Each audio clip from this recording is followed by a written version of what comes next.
IMF එක රකුසෙක් කියපු අය කිසි දවසක IMF එකෙන් රටක් ගොඩ දාන්න බෑ කියපු අය IMF එකේ වැඩපිළිවෙල හරහා දැවැන්ත බදු ප්‍රමාණයක් ලබා ගනිද්දී භාණ්ඩාගාරය උතුරලා ගිහිලා තියෙනවා පළවෙනි පාරට අපි දන්න ඉතිහාසෙ. හැම වෙලාවෙම OD එකක් තමයි ආණ්ඩුවට තිබුණේ භාණ්ඩාගාරයට තිබුණේ. හැබැයි මේ පාර රුපියල් ට්‍රිලියනයක් තියෙනවා පීපල්ස් බැංක් එකේ බැංක් ඔෆ් සිලෝන් එකේ වැඩිපුර සල්ලි. එතකොට මෙතනදී මේ සල්ලි කොහොමද අපි පරිපාලනය කරන්නේ? කොහොමද මේ සල්ලි මැනේජ් කරන්නේ කියන එක පිළිබඳව අපිට මං හිතන්නේ ආණ්ඩුවට මීට වඩා අවධානය යොමු කරන්න වෙනවා. මොකද එවැනි මුදල් ප්‍රමාණයක් බලාපොරොත්තු වෙච්ච නැති මුදල් ප්‍රමාණයක් ලැබිලා OD එක කෑෂ් සර්ප්ලස් එකක් වෙනකොට අඩුම ගානේ ඊයේ ජනාධිපතිතුමාට තිබුණා කොහොමද මේ බදු ප්‍රමාණයකින් බදු යම් ප්‍රමාණයකින් හෝ අඩු කරන්න කියලා ජනතාවට සහනයක් ලබා දෙන්න. ඡන්දයට කලින් ඔබලා බොහෝ දේ පොරොන්දු වුණා cost of living සම්බන්ධයෙන්. බදු සම්බන්ධයෙන් විතරක් කතා කරොත් කිරිවල බිත්තරවල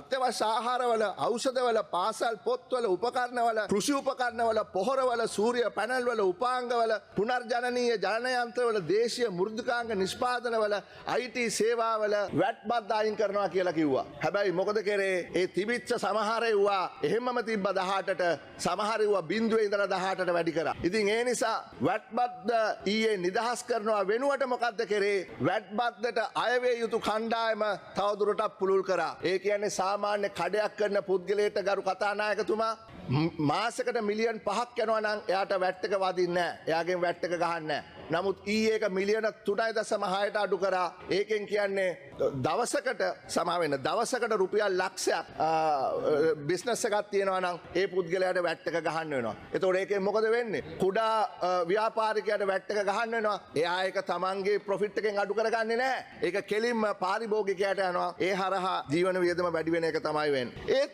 රටේ ජනතාව දැනගත්තොත් හොඳයි මේ දේ කරන්නේ ඕනවටත් වඩා හැකියාවක් තියෙද්දී බද්ද අද ගහන බද්ද අඩු කරන්න. ගරු කතානායකතුමා ඒ සම්බන්ධයෙන් IMF එකත් එක්ක අඩු ගානේ එක සාකච්ඡාවක්වත් ජනාධිපති දිසානායකගේ රජය පැවැත්වුවේ නැහැ කියන එක ඉතාමත්ම කනගාටුවෙන් හරි අපිට කියන්න සිද්ධ වෙනවා. Tamanට ඡන්ද දීපු ජනතාව පාපිස්සර දැම්මා කියන්නේ මේක තමයි. බොහෝ අය බලාපොරොත්තු වුණා ඊයේ අයවැයෙන් අඩු ගානේ 2026 වසරටවත් යම් බදු සහනයක් ලැබෙයි කියලා. නමුත් එහෙම දෙයක් නැහැ. මේ දැවැන්ත බදු ඒ විදියටම තියෙනවා.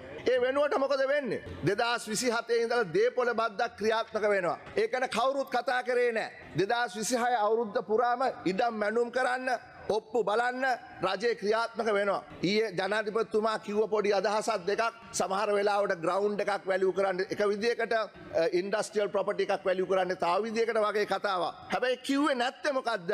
2027 පළවෙනි කාර්තුවේදී මේ දේපොළ බද්ද ගහන්න එකඟ වෙලා තියෙනවා ගරු ජනාධිපතිතුමා IMF එකත් එක්ක.